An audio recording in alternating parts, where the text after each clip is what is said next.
Hello everyone.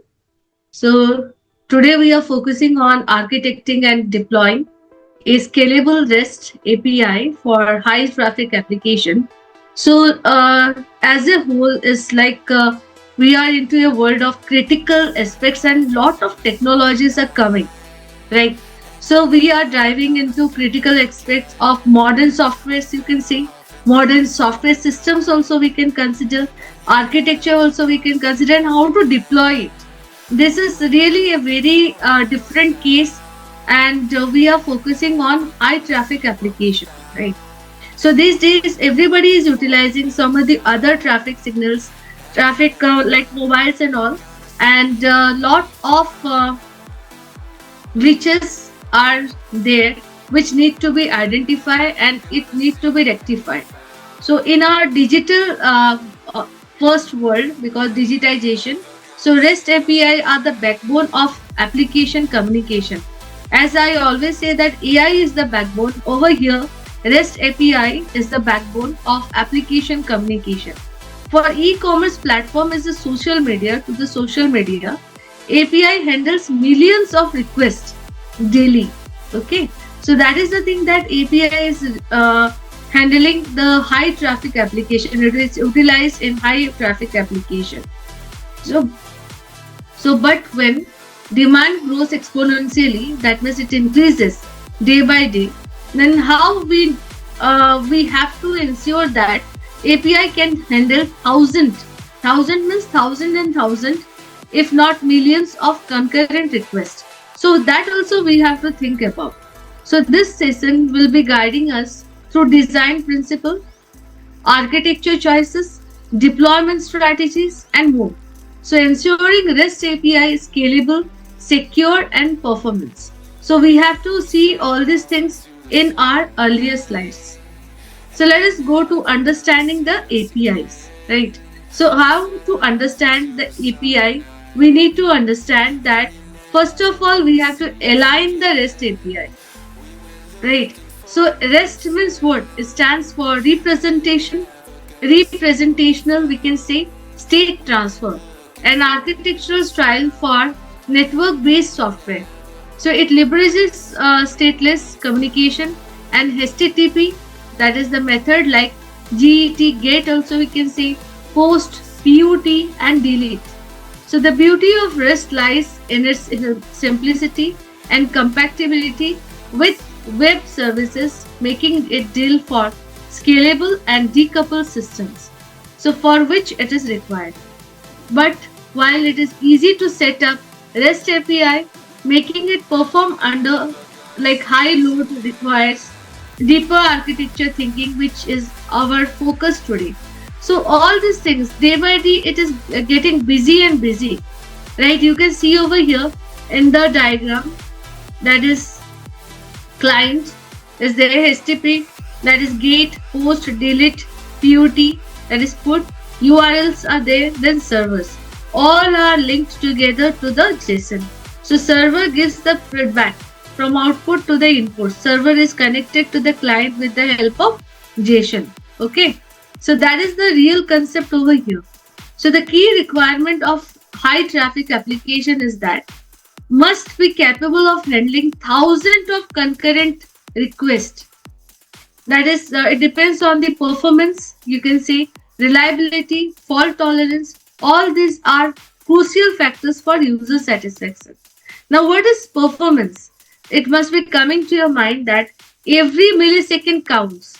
That is the performance. Reliability. Your API must have consistently regardlessly of user volume. What is the volume? That is the storage. That is the memory, you can say. The amount. Okay. Then fault tolerance. Even when the part of a system fails, the service should continue. It should not discontinue. There should not be any disturbances in the communication channel. So for which there is a requirement, there is a heavy requirement. These are the key requirements which are considered. One is performance, one is reliability, one is fault tolerance, right?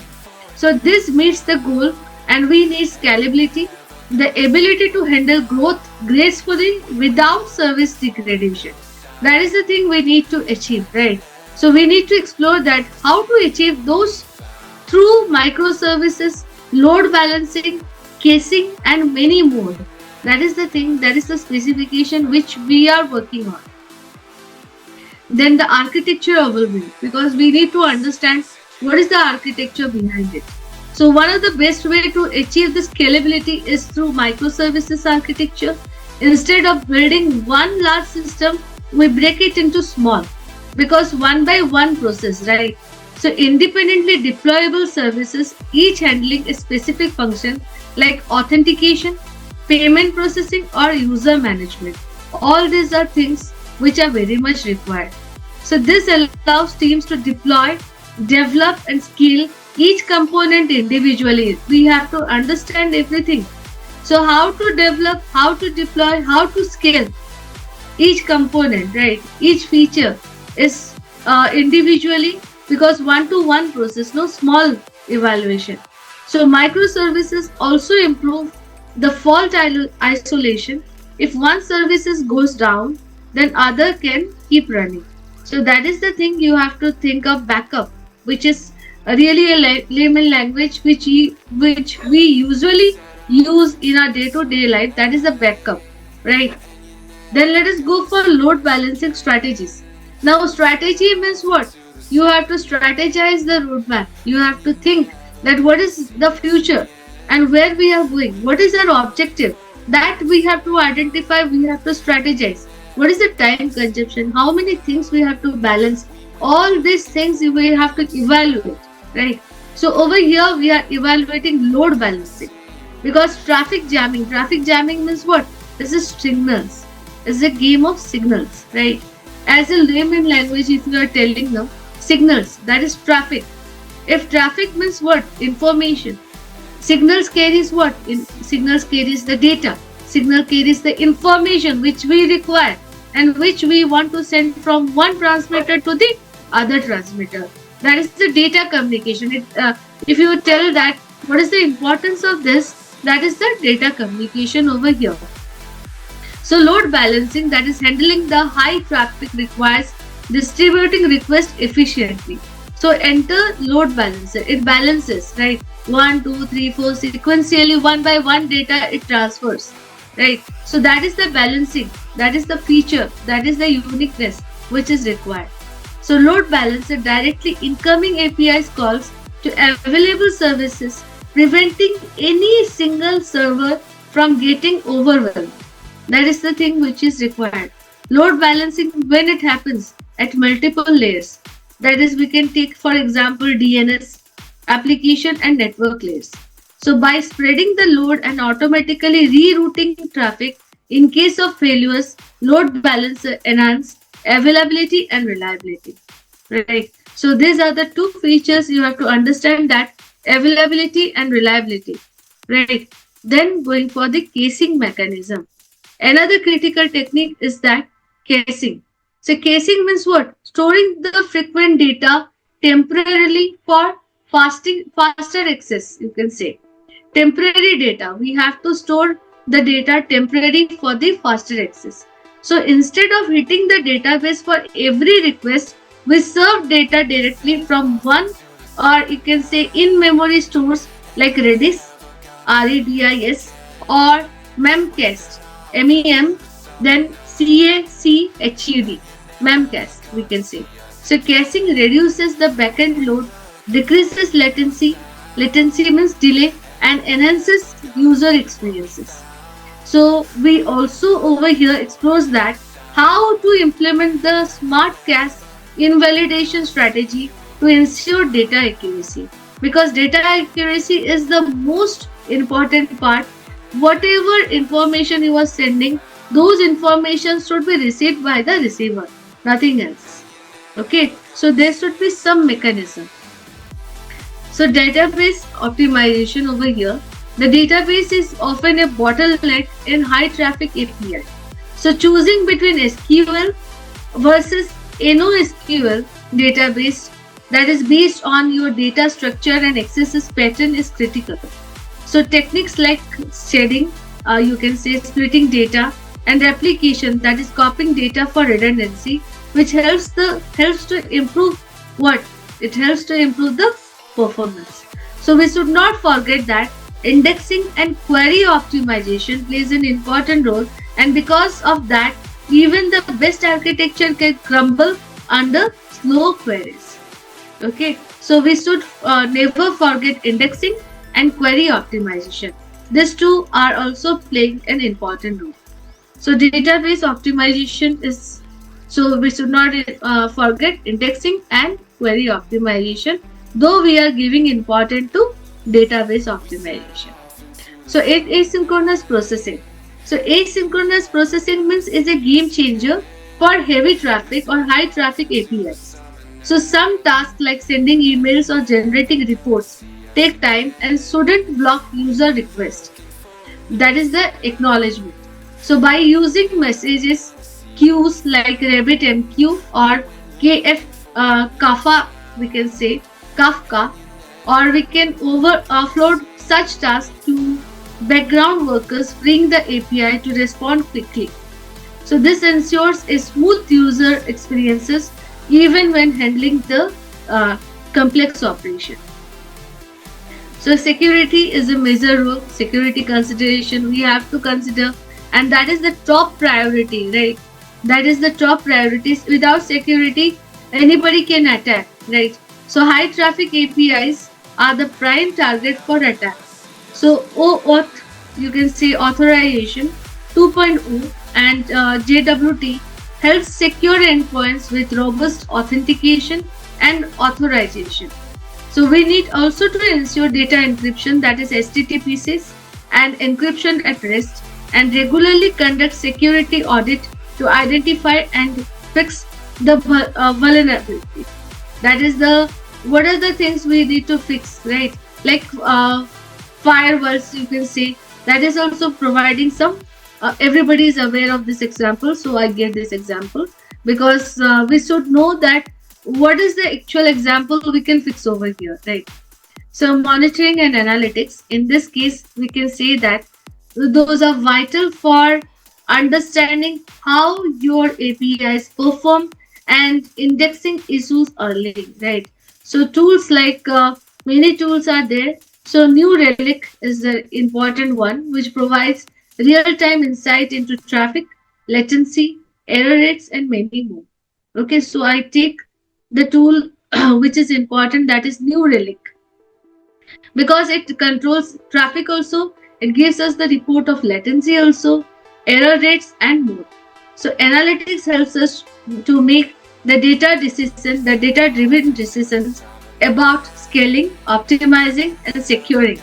Because we are talking about network security, so we can take another concept, that is rather than scaling and optimization, security also plays an important role in our APIs.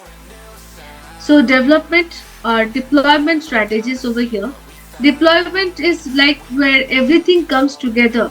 If you are taking everything together, then that is known as deployment. So by containing, you can say, or concentrating, you can say, right? So microservices with Dockers, we ensure consistency across environments. So there are many scaling techniques that scales up and scales down whenever needed. So CI, you can see CI/CD pipelines facilitates automated testing and deployment because it is reliable, fast, and scalable deliverable system. Okay, so for that reason we are considering CI/CD pipelines because it is an automated testing, right? So it is an automated testing and it is utilized for automated testing and deployment. For that reason, we are getting the facility. It is reliable, it is fast, it is scalable, and delivery times you cannot consider. So conclusion and future direction over here, like architectures, a scalable REST API is essential for success of high traffic application over here. Like it requires a combination of right architecture, tools, and practices.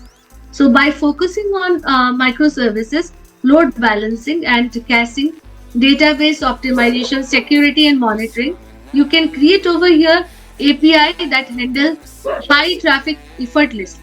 So there is like you cannot you effort means what? There is no wastage of time, we can say. So it can be automated.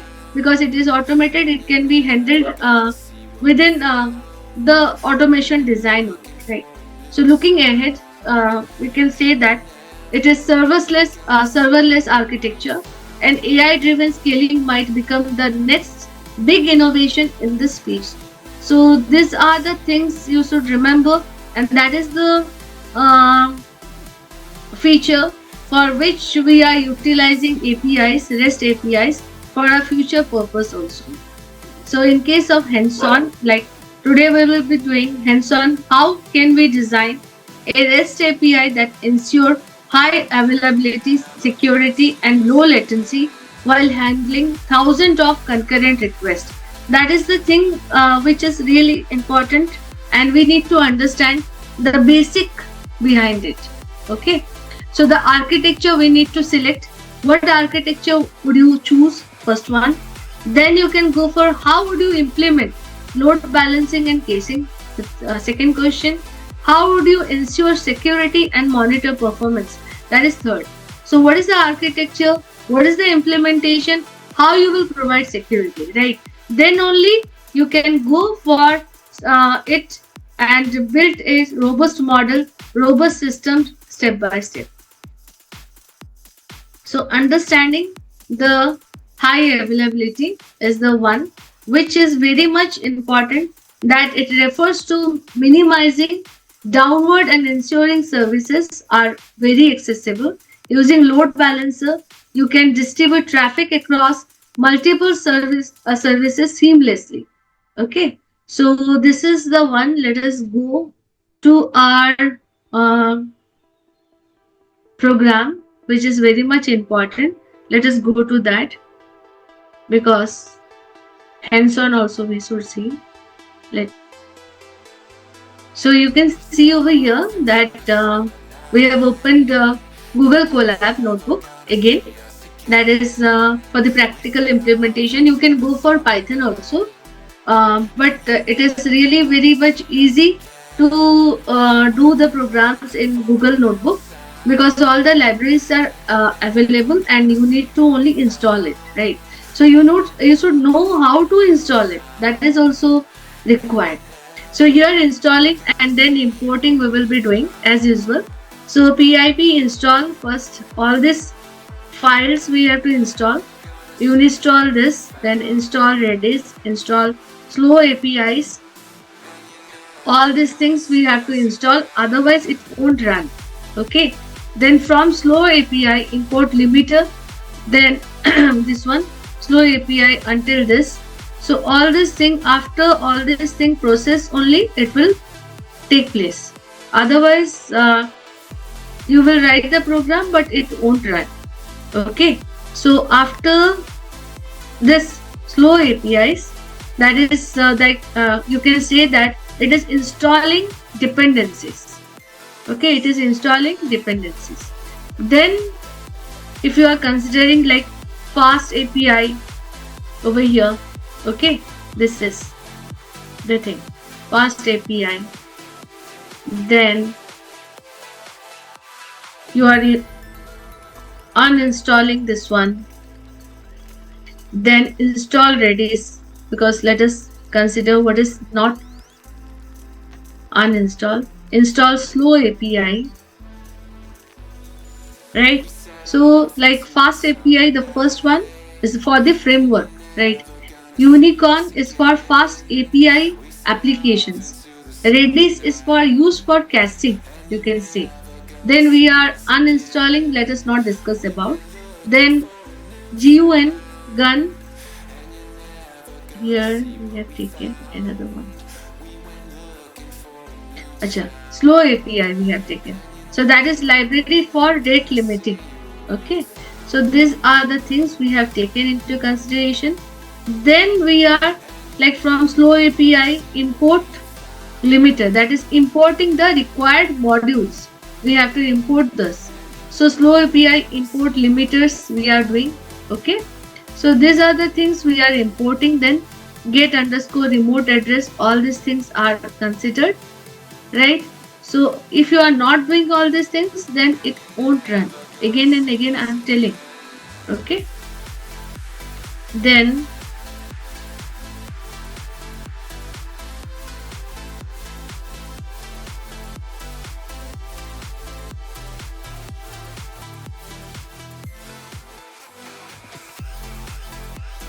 you can see the program, right?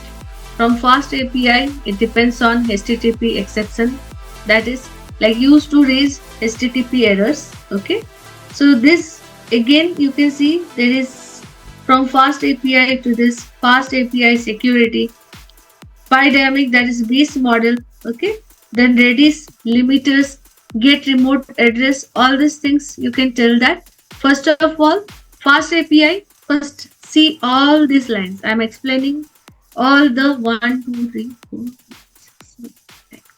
So this 9 lines I'm explaining. Fast API. So main application framework. Then you are going for depends. Okay. So depends means used for dependency rejection, injection. Okay. Then HTTP exception, that is used to raise HTTP errors. Then request, you are going for request, that is request on HTTP request. Then you are going for O authored, like two password bearers. Okay, that is implement O authored 2 authentication. Base model, that is it helps data model with PyDynamic. Okay, then Redis is that is client handling caching. Then limiters we are going for rate limiting. Then asynchronous context manager, that is it manages Redis connection lifespan. Then we are going for time, used for simulating the slow database queries. Okay, so that is the whole concept about it. Then let us move to implementing the rate limiting. Okay, so rate limiting using the slow APIs. Over here, that is it creates a rate limiter using the client IP address as a unique key. Fine. Then we are going for setting up O authorizer, that is the authentication, for which we are taking the implementing O authorization using a token. Okay, that is a valid token. That means what, any API endpoints that depends on this will require a valid token. Okay, then we have to set up the Redis. So asynchronization contains manager. So you can see over here, now it ensures the Redis connection properly managed. Okay, then redis.redis, here redis.redis. So it is like localhost 6379, decode is true, that is it connects to the Redis. Yield means it keeps the Redis connection open while the app is running, and then await Redis underscore client dot close, that means it closes the connection or app shutdown. Okay, then we are going for creating fast API. So fast API, you can see over here, title scalable REST API. Over here, that is the breakdown, that is the fast API means a title is given scalable REST API. Then lifespan is the function to manage the Redis. Then we will be going for limiting or adding middleware for rate limiting. So here, so slow middle, this is enables rate middle limiting middleware. Then stores limiters in app state for global access. So this too. Then simulating the database for query function, right? So see how this breakdown is done. Okay, so you have to also, while writing, you have to understand and you have to write. So asynchronous definition, def get underscore item. Okay, this is the thing which is considered. Cache key is considered over here. Fine.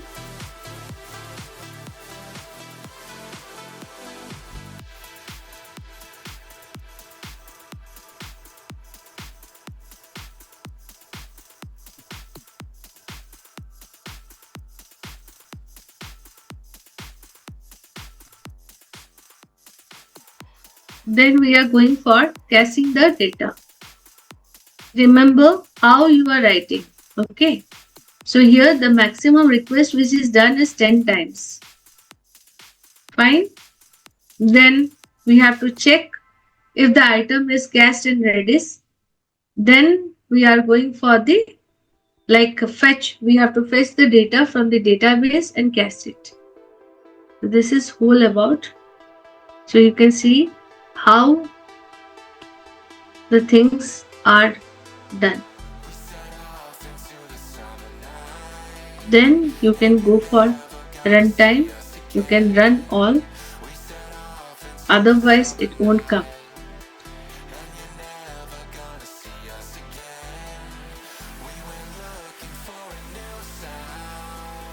It will take some time because you can see multiple things are there.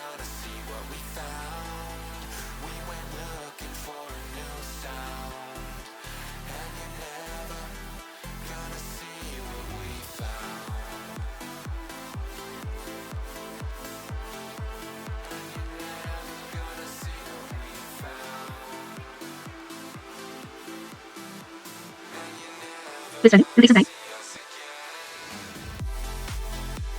So thank you so much. So I am ending the session for the day.